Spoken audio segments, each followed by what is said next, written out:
Recently, I've been making a lot of gameplay videos on Battlefield 1, and I've been having a lot of fun whilst doing it, and it seems that you guys out there really enjoy watching them as well, which is fantastic. It's a game that I really enjoy, even if it does have some drawbacks. But considering the game is closing in on being 4 years old at this point, right now it is enjoying a bit of a resurgence because of what's happened to Battlefield 5.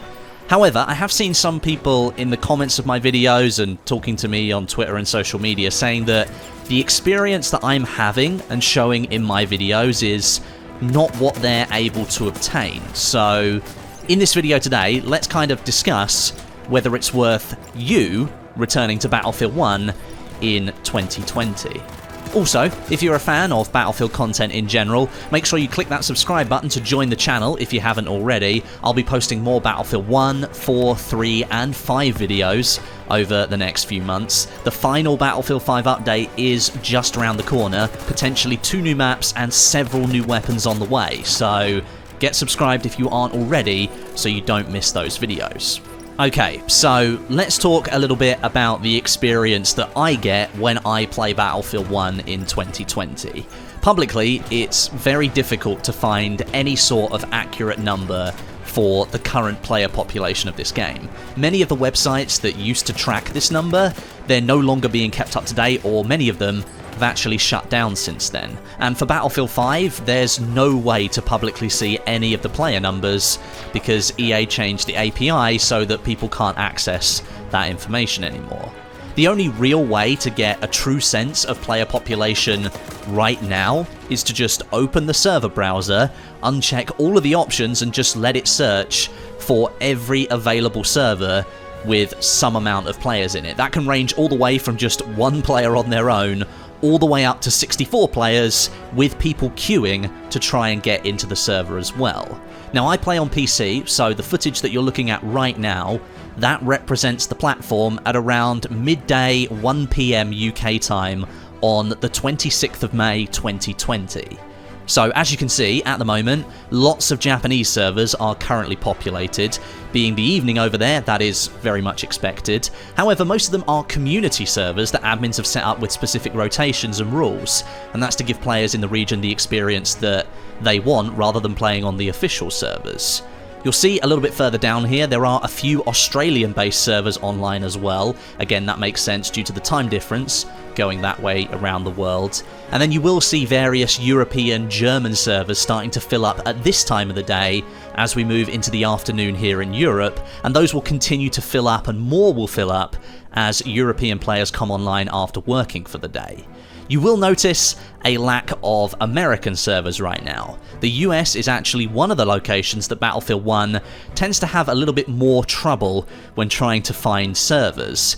But right now, at midday in UK, most of the US is either only just waking up and they'll be going to work for the day, or you're still sleeping if you live on the West Coast. By the time the European servers start to drop off in player numbers, the US servers, they will take over a little bit and they'll start to fill up as that part of the world comes online to play video games. That gives you some sort of sense of player numbers for Europe and Asia for Battlefield 1, at least parts of Asia anyway, and of course Oceania, Australia region. Now, when I make my videos on Battlefield 1, I tend to play in the late morning or early afternoon. And the reason I do that is because if I choose to play any later and then record content at that time, I'd actually be pushing my whole content schedule back several hours, and that's not the way that I want to work. So I play on European servers at a time where they're only just starting to become populated. That said, there are still several servers that I can choose from at this time, especially at the moment with the pandemic around. That's keeping the world at home, inside, so that is going to somewhat increase the potential player count at any one time for Battlefield 1. So even though I'm playing on PC, which traditionally is the lowest player count platform of Battlefield games these days, I'm still able to get into full or near full 64 player servers, which is great. Now, when it comes to how you can play Battlefield 1, and by that I mean the different game modes that are available, that's where things become a little bit more limited depending on where you live. For me, as an EU player, I am definitely one of the lucky ones because almost all of the game modes have some sort of presence at certain times. Conquest is the staple game mode, and of course most servers are either running this officially through DICE's own servers or community servers that are then rented and run by members of the community. They pick and choose their own map rotations, and they might mess around with some of the settings to create a different kind of Battlefield experience. Operations, again, in the EU, I'm quite lucky. There's usually a few of those servers up and running at the time that I want to play. However, I will say there is a little bit of a difference here.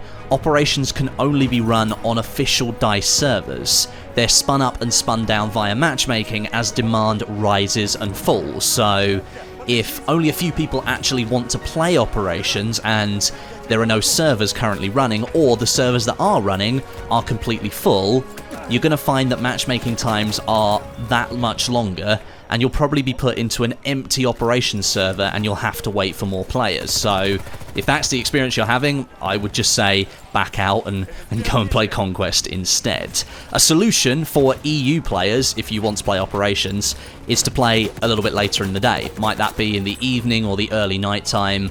It's really up to you. There are more people online at those points and available to matchmake into servers, and that will spin things up and it will get games going a little bit quicker for Operations. Now, for other regions, I can't say with any confidence what the experience might be like for Operations, with those regions already being less populated than the EU for Battlefield 1 anyway. I will say that I have seen Japanese Operations servers running from time to time, and a couple of servers running in Hong Kong as well, but they are far less regular than those in the EU. And for North American players, I can't remember seeing anything there for Operations for quite some time. They might just spin up when I'm not playing and the game's not launched on my system, but there are always several Conquest servers usually running for that region, and you can make your way into those or you can queue up for them. I will say that in the US you either have US East servers or US West servers, and if you're on the West Coast and the only ones available are on the East, then you will have a slightly higher latency, and the other way around. If you're playing in the East and you're connecting to West servers, you will have to deal with some sort of latency there. Now, beyond just raw player counts and what games you can really expect, one thing that actually really helps Battlefield 1 at this stage of its life is the map voting mechanic at the end of rounds, and it means, in general, that the map that ends up being chosen for the next round on the server is the map that most players want to play, and that helps keep servers full for longer. You're going to find less low player count servers in Battlefield 1 than you will for Battlefield 5 or for Battlefield 4, because instead of the server going through this linear map rotation that is the same every single time, there's a map pool for Battlefield 1, and then the server offers up a choice between two maps at the end of each round, and so the more popular map is always chosen. This means even if you have to queue up a little bit and join a currently full 64-man Conquest server, you know that once you get in, you're likely to stay in that server for longer, and the other players playing with you, they will stay as well. The experience is better because the maps that people want to play, they get picked more often. It's a really valuable feature for an older game like Battlefield 1 because it filters out the map content that players don't want to play, and it keeps people engaged with the map content that they do want to play for that much longer. It's helping keep Battlefield 1 alive and healthy. And it makes me wonder if Battlefield 5 would benefit from a similar system at this point in its own life, especially now that support is being stopped. It would help keep maps like Hamada buried right at the bottom of the rubbish bin, and it would bring great maps like Mercury and Iwo Jima and Twisted Steel right to the forefront a lot more often. It's probably not going to happen, but I think a map voting system could have really helped Battlefield 5 during its life. And then something else to add to the conversation right at the end, something that might entice you to come back, is Battlefield 1's progression system, because I can guarantee you haven't completed it. The medal system, admittedly, wasn't that great. It only allows you to track one medal at a time from a choice of 5, and you don't progress towards anything that's not being tracked. So it is very limiting. But you can, of course, go through and complete those medals. That, unfortunately, ended up spilling over into Battlefield 5 with the weapon assignment system, where you could only track 4 at once. It's a really bad system where they're gating the progression like that, and I hope DICE doesn't do that for the future of the Battlefield franchise. But there is more that you can do as well. The battle packs and weapon skins are part of the progression. There are hundreds of weapon skins to collect in Battlefield 1, and this is the area where I'm saying that I know that you haven't completed it. I'm still working towards collecting all of them, and there's the puzzle pieces that you can work towards for the special melee weapons as well. I still have 2 of those that I haven't built. All of this is achieved through the random opening battle pack system, which, yes, I know, we hate random, but if you do get any duplicates, then you can build up scraps, which is the in-game currency, and then you can buy specific skins through the scrap exchange, which is not random at all, and invariably there will be skins in there each week because it's still updated each week. DICE is still doing that, and you can buy skins that you don't own by scrapping duplicate skins and building up more scraps. So you can just keep that progression going, building up a bigger and bigger skin inventory. There's also the service assignment system that you can work through. That's going to reward you with different perks that you can apply to your soldiers. I'm still nowhere near completing those. There's dog tags to unlock, and of course the medals and ribbon system that I already mentioned. There is a lot of progression in Battlefield 1. It's just not a brilliant progression system, but if you're playing the game and you do come back and you're putting time into it, well, you might as well work towards stuff, and it will make you feel like it was worth it. So then, to summarise, based on my experience, if you're a PC player living in the EU, I'd say right now you're in a pretty good position to come back to Battlefield 1 and have an experience that you'd expect to have. Full servers, plenty of maps in rotation, lots of content on offer for you to play through. My gameplay that you're seeing in these Battlefield 1 gameplay videos, it's representative of the EU region on PC at around midday to 1 o'clock on most days that I play. And if I'm able to find servers that give me a good experience, then I'm sure you can too.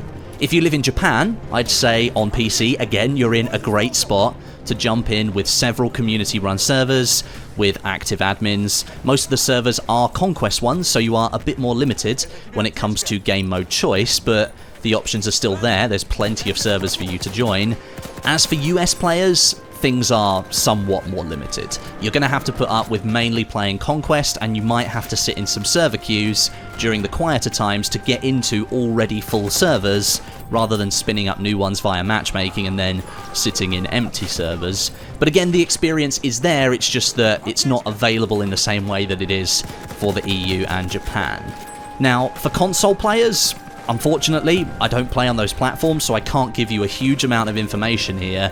But if you do still have the game installed, a quick launch of that game and a search via the server browser, that should tell you if it's worth getting back into Battlefield 1 or not. If you've got any friends that live near you and still have the game installed on their console, just ask them to spin up the game and maybe take a picture of the server browser and share it with you if you haven't got it installed, because I know it's a big game and installing it to find out there are no servers is probably not a great idea for you. So there's always that option. It's just that on PC, in the EU and Japan, I'd say you're in a good position to play Battlefield 1. So, there you go. Overall, I'd recommend coming back to play Battlefield 1 in 2020 if you are looking for a fun Battlefield experience, but just remember, this is a 4-year-old game now, and there will be times where you will find it more difficult to get into a match. You just kind of have to temper your expectations a little bit. Thanks very much for watching. Leave your thoughts down below in the comments section, and leave me a rating as well. It is always appreciated. And I'll catch you all in the next one.